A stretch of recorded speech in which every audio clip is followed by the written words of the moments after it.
You are not lazy. You are not weak. You are not broken. That is the first lie modern life tells you, and the first lie you must release. What you are experiencing is not a lack of motivation. It is not a failure of character.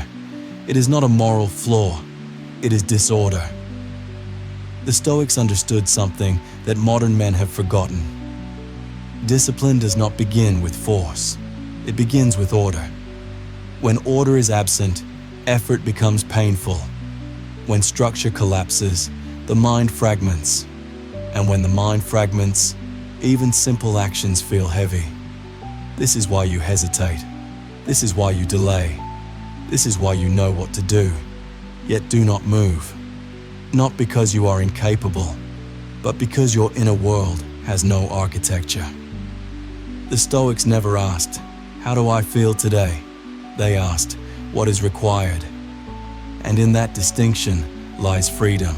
Modern culture teaches you to chase motivation, to wait until you feel ready, inspired, energized. The Stoics rejected this entirely. They did not trust emotions. They did not negotiate with moods. They built systems that functioned even when the mind resisted.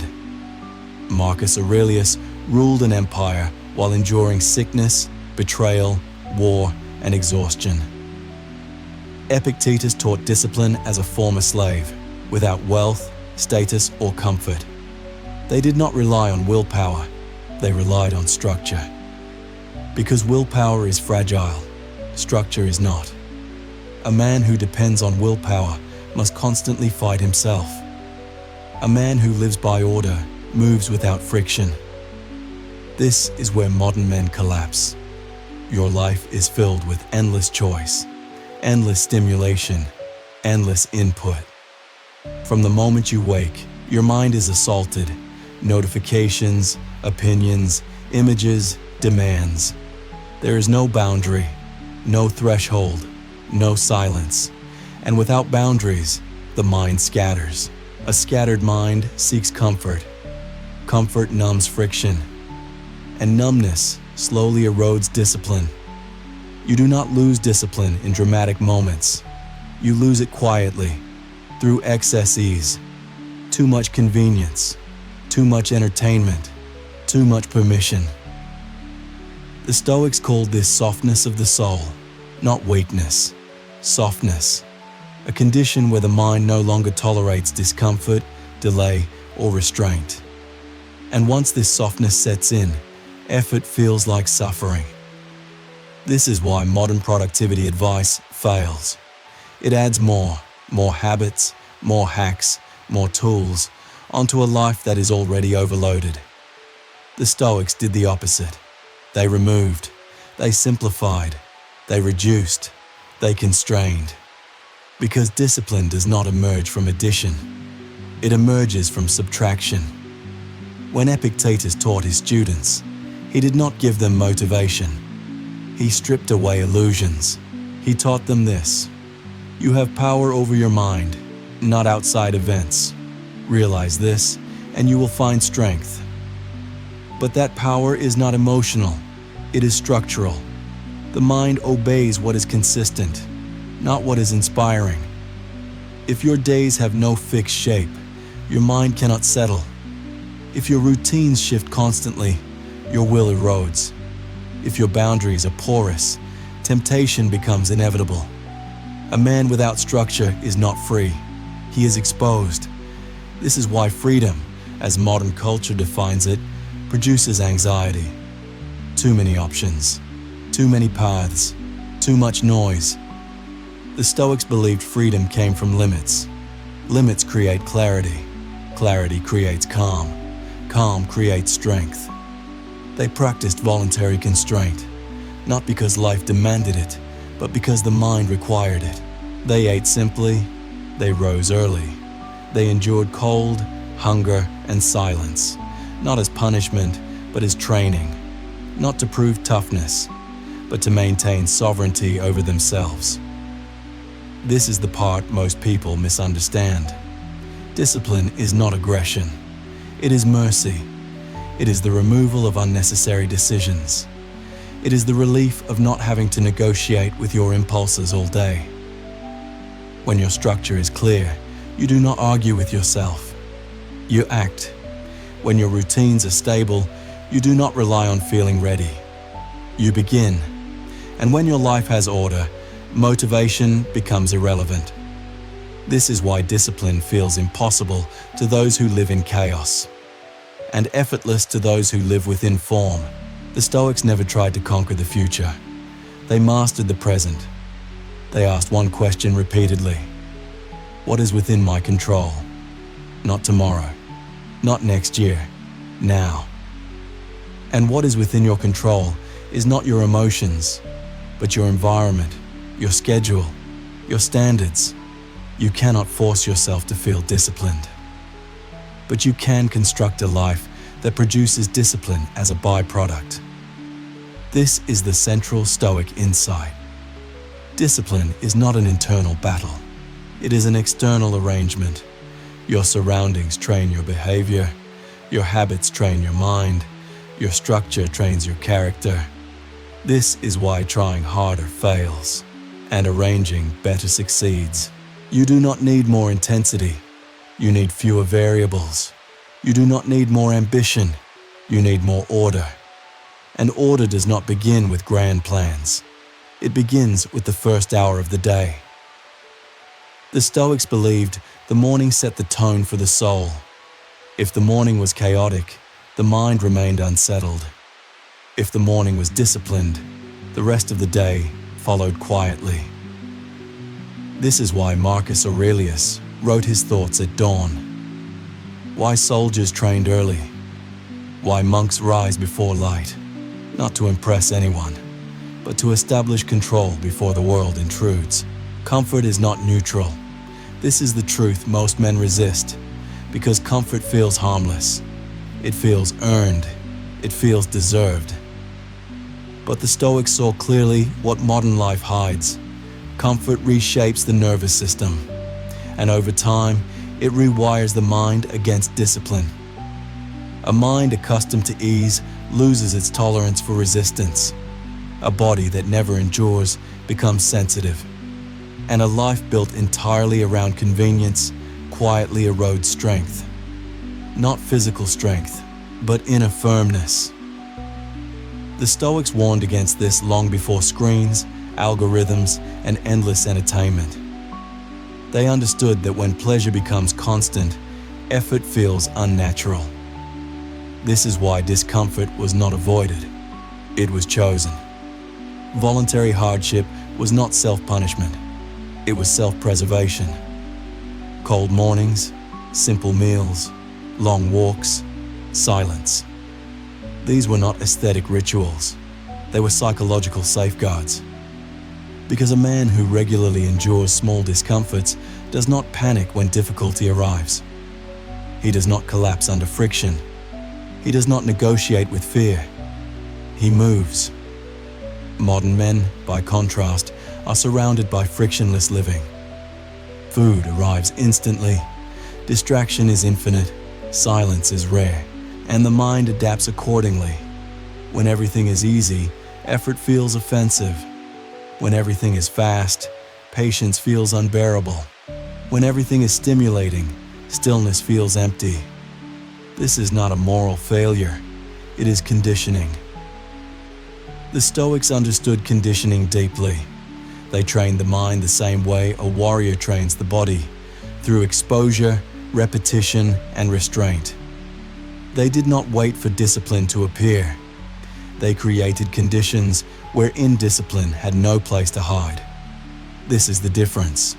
Modern advice asks you to fight temptation. Stoic doctrine removes temptation from the field. A man constantly fighting himself is already losing. A man who arranges his life correctly does not fight at all. This is why discipline should feel calm, not aggressive. Aggression implies resistance. Discipline implies alignment. When your environment supports your standards, action becomes quiet and inevitable. But when your environment contradicts your values, every choice drains you. This is the unseen cost of disorder. Your energy is finite, your attention is fragile, and every unnecessary decision extracts a price. The Stoics knew this. They simplified life not to be ascetic, but to be precise. They reduced choice. They fixed routines. They removed excess. Not because they lacked freedom, but because they understood it. True freedom is not the ability to do anything. It is the ability to do what must be done without inner resistance. And that freedom only exists where structure exists. Consider this carefully. When do you feel most disciplined? Not when you are inspired, not when you are emotional, but when expectations are clear. When you know exactly what is required and nothing more. Clarity calms the mind. Ambiguity exhausts it. This is why chaos destroys discipline. Chaos forces the mind to constantly reassess, reconsider, renegotiate. And the mind, fatigued by endless choice, defaults to comfort. This is not weakness. It is efficiency. The brain seeks the path of least resistance when overloaded. So, the Stoics removed overload. They built lives with narrow paths and firm edges. Wake at the same time. Eat simply. Train consistently. Reflect daily. No drama. No negotiation. Discipline was not an act of heroism. It was maintenance. This is where modern men misunderstand strength. They believe strength is intensity. The Stoics knew strength was consistency. Intensity burns quickly. Consistency shapes character. A man who forces himself occasionally will fail. A man who aligns his life structurally will endure. This is why discipline cannot be emotional. Emotion fluctuates. Order remains. And order must be external before it can be internal. Your schedule, your environment, your boundaries. These shape you more than any thought ever will. This is why affirmations fail. This is why motivation fades, because the structure beneath them is weak. The Stoics never tried to think themselves into discipline. They lived themselves into it. They accepted a hard truth. The mind follows the body, and the body follows habit. You do not rise to your intentions. You fall to your systems. This is not a modern idea. It is ancient, and it is mercilessly accurate. If your evenings dissolve into distraction, your mornings will be heavy. If your days lack rhythm, your nights will lack peace. If your life has no fixed points, your mind will drift endlessly. This is why many men feel restless without knowing why. Why they are anxious despite comfort. Why they are tired despite rest. Their lives lack form. The Stoics believed form was medicine. Form gives the mind something to lean against, something stable, something predictable. And from that stability emerges calm. Not the calm of passivity, but the calm of readiness. A man who lives within structure is not rigid. He is prepared. He can adapt without panic, adjust without collapse, endure without complaint, because his foundation is firm. In the next part, we will move from understanding to application, not advice, doctrine. We will lay out the Stoic order system, simple, severe, and effective, beginning with the morning, moving through voluntary hardship, and ending with the mental discipline that allows a man to remain unshaken even when circumstances press in. Order does not announce itself. It asserts itself quietly through repetition. The Stoics never searched for dramatic transformation. They trusted accumulation. Small acts done daily under fixed conditions shape the soul more reliably than any moment of intensity. This is why the Stoic system begins with the morning. Not because mornings are magical, but because beginnings matter. The first hour establishes authority. When you wake without intention, the day claims you. When you wake with structure, you claim the day. The Stoics believed the mind was most impressionable at the threshold between sleep and action. Whatever entered first would echo throughout the hours that followed. This is why they rejected indulgence in the morning. No excess, no distraction, no negotiation. They rose, cleaned the body, and oriented the mind, not with affirmations, with reminders. Marcus Aurelius did not tell himself he was strong. He reminded himself of what the day would demand. He wrote, "Begin the morning by saying to thyself, I shall meet with busybody, ingratitude, arrogance, deceit, ill will, and selfishness." This was not pessimism. It was preparation. A man who expects difficulty is not shaken by it. A man who expects ease is offended when it fails to appear. This is the first rule of Stoic discipline. Anticipate resistance. Not fearfully, but calmly.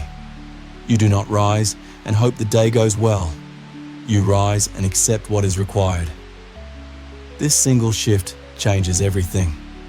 When resistance is expected, it loses its power. When discomfort is accepted, it no longer feels personal. This is why modern men struggle. They expect life to cooperate. The Stoics expected life to test. And so, they were never surprised. After the morning came simplicity. The Stoics stripped excess from their days because excess fragments attention. Too many tasks, too many goals, too many inputs. They believed in a narrow field of effort, few duties, clear priorities, firm limits. A man trying to do everything is disciplined at nothing. So they chose restraint. One task at a time, one duty completed before another begins. Not multitasking, not urgency, deliberate execution. This is discipline at its core, doing what is in front of you without resistance or complaint. No rushing, no avoidance, presence. This is why Stoicism is not passive philosophy. It is embodied attention. To do one thing fully requires control, and control requires boundaries. The Stoics set boundaries not only on behavior, but on thought. They did not allow the mind to wander endlessly. When thoughts drifted toward anxiety, resentment, or fantasy, they were redirected. Not suppressed, redirected. Epictetus taught that the mind must be trained like a guard at a gate. Not every thought is allowed entry. Not every impulse deserves response. This is mental discipline, not emotional repression. A disciplined mind does not argue with every sensation. It observes, selects, and acts. This is why silence was so important. Silence reduces internal noise. Noise weakens command. In silence, the mind reveals its habits, its restlessness, its cravings, and once seen, those habits lose authority. The Stoics spent time alone, not to escape the world, but to reassert control before returning to it. A man who never sits in silence does not know himself, and a man who does not know himself is easily ruled. This is why distraction is dangerous. It keeps you from seeing your own condition. The Stoics faced it directly. They sat with discomfort. They endured boredom. They allowed stillness. Because stillness exposes weakness, and exposure invites correction. This brings us to voluntary hardship, the practice most misunderstood. Voluntary hardship was not asceticism for its own sake. It was insurance. By choosing small discomforts regularly, the Stoics immunized themselves against larger shocks. Cold water, simple food, minimal possessions, not permanently, periodically. Enough to remind the mind that comfort is not required for stability. Enough to prevent dependence. A man dependent on comfort is fragile. A man acquainted with hardship is resilient. This is not theory. It is conditioning. If your nervous system never experiences stress, it overreacts when stress appears. If your body never endures hunger, hunger feels catastrophic. If your mind never experiences boredom, boredom becomes intolerable. The Stoics trained tolerance deliberately, not to suffer, but to remain calm when suffering arrives uninvited. This is why they could endure exile, loss, illness, and death without collapse. They were not extraordinary men. They were trained men. Training creates predictability under pressure. This is the difference between strength and bravado. Bravado collapses when tested. Training holds. And training requires repetition under controlled conditions. The Stoic system was simple because simplicity allows repetition. Complex systems break. Simple systems endure. This is why discipline must be boring. Boring is reliable. Boring is sustainable. And sustainability is strength. A man who seeks excitement in discipline will abandon it. A man who accepts monotony will master himself. This is the paradox. The path that looks unremarkable produces remarkable results. The Stoics never sought to feel disciplined. They sought to live in alignment. And alignment produces a quiet confidence that does not announce itself. In the final part, we will bring this together, not as inspiration, but as doctrine. Discipline, not as force, not as struggle, but as mercy. The relief of a life ordered enough that the mind can finally rest. Discipline is not something you summon. It is something you return to. It is not intensity. It is alignment. The Stoics understood this clearly. A man does not become disciplined by force. He becomes disciplined by design. You do not wake each day and decide who you will be. Your structure has already decided for you. Your schedule, your environment, your boundaries. These speak louder than intention ever will. This is why discipline feels heavy only when your life is disordered. Order removes friction. Order removes debate. Order removes the need for motivation. When your life is arranged correctly, the right action becomes the easiest action. This is the Stoic promise. Not ease, not comfort, but clarity. Clarity about what matters. Clarity about what is required. Clarity about what is within your control. And once clarity is established, the mind stops resisting. It stops negotiating. It stops delaying. It moves. This is not because you are stronger. It is because you are no longer divided. Discipline is simply the absence of inner conflict. And inner conflict disappears when your external life has form. This is why the Stoics did not chase happiness. They chased stability. They understood that a calm mind is not created by pleasure, but by predictability. When your days have rhythm, your mind has somewhere to rest. When your standards are fixed, your energy stops leaking. When your boundaries are firm, temptation loses its voice. This is not restriction, it is relief. The modern man fears structure because he believes it limits freedom. The Stoics knew the opposite was true. A man without structure is ruled by impulse. A man with structure is ruled by principle. Impulse is exhausting. Principle is light. This is why discipline, when done correctly, feels calm. No drama, no self-hatred, no force, just quiet execution.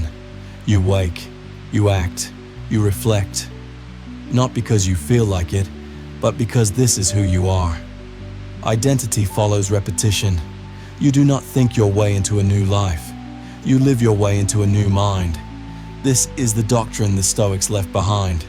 Not words to admire, but a structure to inhabit.